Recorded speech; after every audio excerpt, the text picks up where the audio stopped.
Actor ready? Boomer ready? Camera? Rolling. Action. A dream I had that I was a sparrow living in a new world full of swans. I found myself mad that nobody cared that I was being treated mean by the swans. No one to be a friend.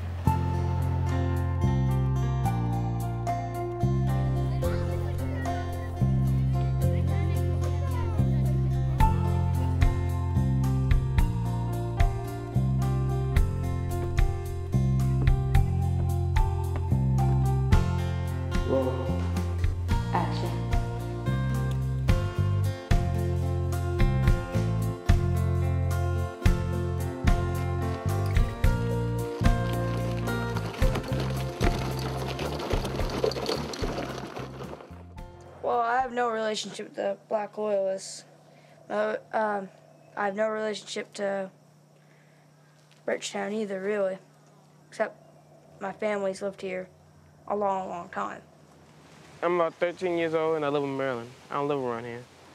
The reason I came down here is because we miss our family and we want to see them more.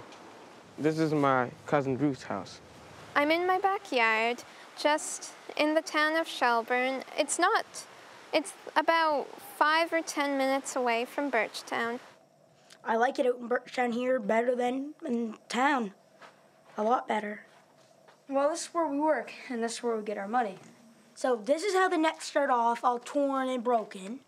And this is how they end out in coils. We take all the nets off and we coil them up. I always like coming out here when it's hot and just sitting under the shade.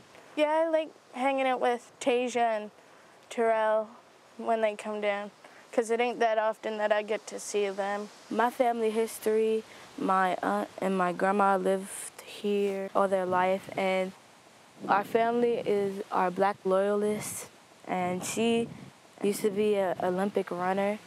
Their aunt, Marge, was married to my dad at one point. So we're not really cousins, but we like saying that we're still cousins. Colors define us more than you ever know, especially when you're a sparrow. I may not have large wings, but my voice can still sing. I just wanna be free. My name is Billy Davis. This is my second summer out here at the Black Loyalist Heritage Society as the interpretive guide. Okay guys, we're going to make our way into the Black Loyalist Heritage Museum, which was actually used as a black school in the late 1800s and eventually became integrated into the late 1900s.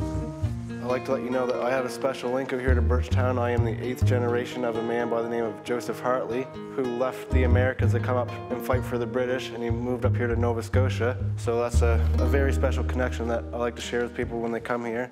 So between 1783 and 1785, more than 3,000 Black Loyalists came here to Nova Scotia as a direct result of the American Revolutionary War. The Americans, of course, won the war, and the British forces and their supporters had to leave New York. So they would have set sail on ships and would have embarked on a journey here to Nova Scotia.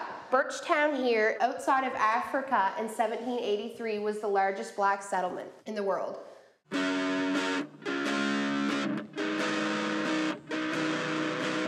I was born to fly like a bird.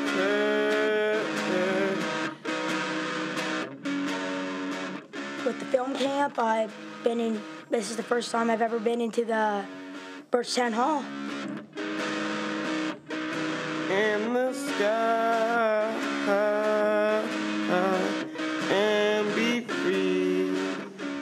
I wrote a poem, and it was just about the two different races, and they thought that they couldn't be friends just because of their color. The poem is about two birds, a swan and a sparrow, and the swan tries to tell her father, oh, well, I really like this girl, or the sparrow, and I want her over to play, but he says no because it's just not acceptable. And so in the end, they aren't friends, and she has to pretend like she doesn't know the girl. There's this one I know that is not quite the norm. We try to talk when no one's around and hope that we aren't found. Okay, so this part. Give her some tips about how she should do it. Okay, you want to sing it with me? Okay. Okay. There's this girl I know, well, she's a sparrow. I know that it is wrong, but we really get along. I don't do a lot of singing, and I got help from Taysia. I think she really kind of helped me get out there and not let me be afraid of singing. The past, I try not to dwell, but only time can tell. Oh, I got it. So if you guys like to come over here to the monument, we have 2 monuments here which to commemorate the Black Loyalists and their arrival here in Birchtown. We went on a tour to the Black Loyalist Museum in Birchtown, and they had a list of African Canadians, I guess, that came from New York, and I found my last name on the list, but I don't know if I'm like a Black Loyalist or not. My name is Brown. These are the surnames that were entered into the Book of Negroes, so the people coming up from New York, they actually would have recorded their names here. Hey, that's my aunt. That's my middle name, Bailey. Right there. Cool. I'm right down here. All these names that were encrypted in the Book of Negroes that set sail to Nova Scotia, they were promised provision and land and rations for up to 3 years, and they only received about a year's worth of those rations that they were promised, and most of them did not receive any of their land. Many had arrived late in the fall and did not have the proper provisions to build proper homes like they were promised by the British. So they had built temporary makeshift houses, we call it pit houses. The natives would have aided the Black Loyalists a lot when they came here. They would have taught them the teepee shape. They would have taught them what berries were edible, which game to hunt here in Nova Scotia. About 1/3 of what the actual size would have been of an actual pit house. The hole is mainly just for heating the house over the winters. Any activities like family would do, you know, children playing, cooking, and even eating would have been done outside here. They probably felt like dirt. Even dogs get treated better than that. They treated them like bugs or something. Like, that's not how you always swap bugs and just go away. I would never want that to be me, never. There's this girl I know, well, she is a sparrow. I know that it is wrong, but we really get along. My father shakes his head and he says, that simply cannot be. You live in a higher social tree. And I say, why does it have to be this way? I want her over to play. Birchtown was the home of the world's very first largest race riot in the world. In 1784, a group of disbanded white soldiers had come back from losing the war, and they were upset, and they tried to say that the Black Loyalists were stealing their jobs, when in fact they were not.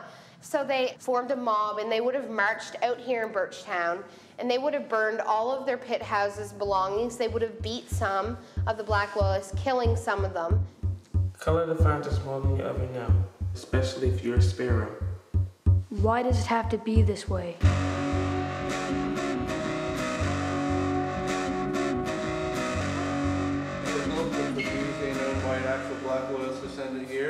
Taysia, look, there's your aunt. Oh, that is my aunt. My aunt, I didn't know she was in here. I knew that she was a runner, but I didn't know she was in here. That's cool. She's an Olympic runner. She's a pretty cool aunt, and I love her. And I love my grandma, too. That's her sister. I never knew her, really. I never knew she lived in Lockport. I never knew she went to the Olympics. I never knew anything about her. And when I found out she has relatives in the class, I was like, cool. Like wondering what would it be like to have an aunt who ran in the Olympics.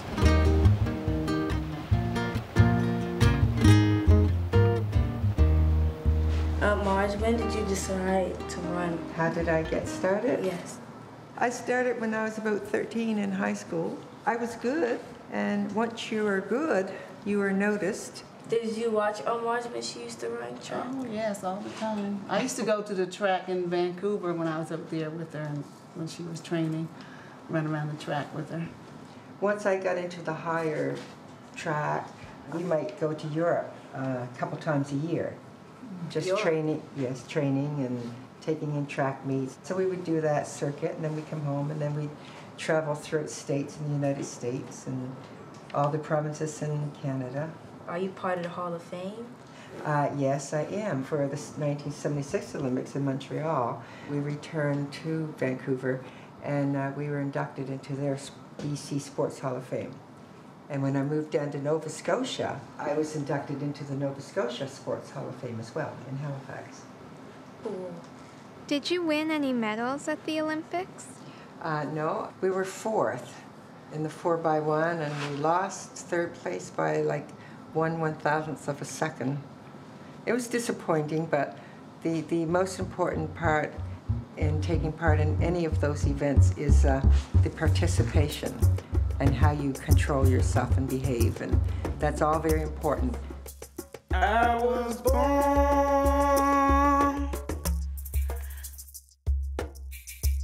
to fly like a bird. So what's like being in the Olympics?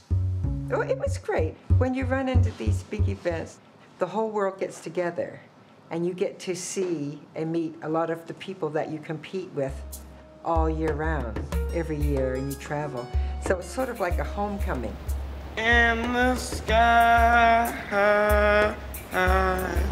and be free. What was it generally like in Lockport, being the only black family? It was okay, and I can only speak for myself. I could always feel the prejudice here. I can remember sometimes I'd be going to school or coming home, and we'd have fights. People would call us names, and then the fight would be on, and so on and so on. I talked to my mom, and then she explained things, and I learned how to deal with that sort of thing, and which you have to learn how to deal with all your life. I just never felt like I was accepted as part of this place. We have nice people here. We have great people, but I always felt that. And there's still some prejudice, but you know, it's more subtle now. The swans get together, merrier than ever. They are all so bright, and their colors are so white. They are the colors of envy. One of the descendants of the Black Loyalist, Lawrence Bruce, he actually built this to commemorate our building that we lost. In 2006, it fell victim to an arson fire due to racism. Believe it or not, that was just 6 years ago when we lost a third of our genealogical records, artifacts, and some photos. So it was quite a devastating experience that happened to the society here.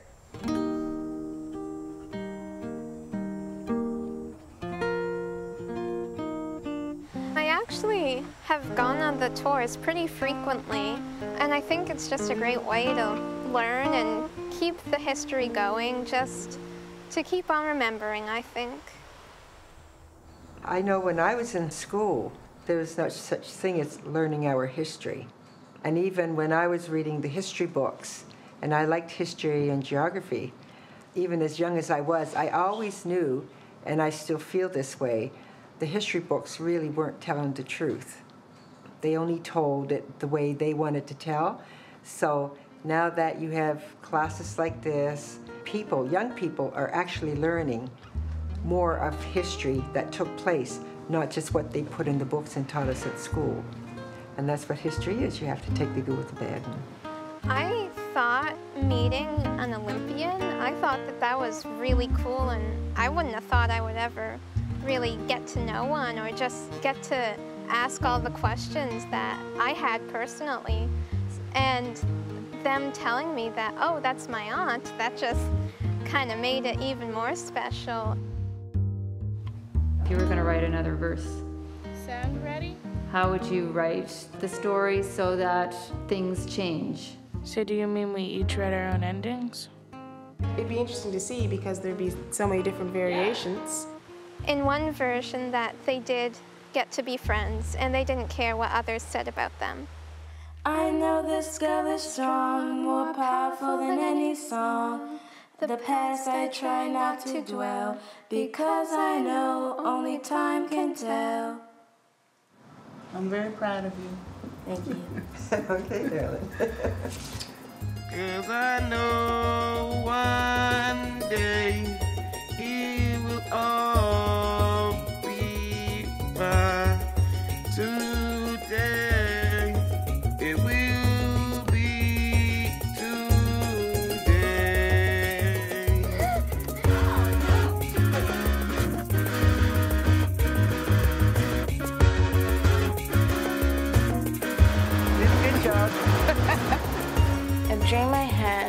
was a sparrow living in a new world full of swans.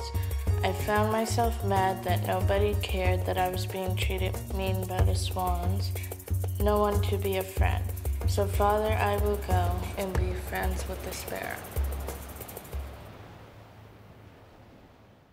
Hi, everybody. And hi, Ruth. Hi, Terrell. Ready, set, and go. Glory, glory, hallelujah. Glory, glory, hallelujah. We should be learning about our history and how history changes things and how we all can work to be history and make history. Just like our ancestors, like my aunt